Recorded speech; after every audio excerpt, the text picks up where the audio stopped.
We're going to use this one. This one is a little bit different and I think it will be easier. It won't change the settings.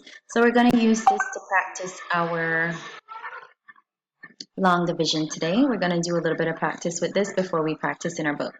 So let me show you what you're going to do. All you have to do is just type in the numbers and it's going to go exactly where it needs to go. So my first thing is that divides, which is 4 into 7. 4 can go into 7 one time. See, it immediately shows me where my other number should go. So mom multiplies. 1 times 4 is 4. Gives automatically put the sign. Sister subtract. 4 take away 7 take away 4 is 3. And then it immediately goes there. I bring down my 5. Brother brings down, and then I over repeat. That divides. How many times can 4 go into 35? 4 can go into 35 8 times. So I put 8.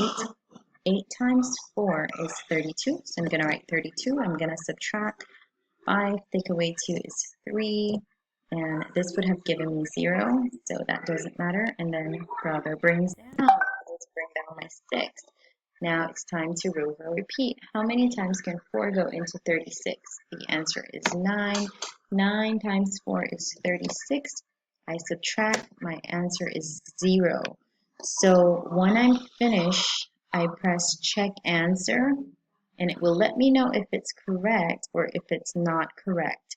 So you're going to have at least 14 of these to do. Go ahead, you need the practice, get the practice in, and then when you're finished, you continue.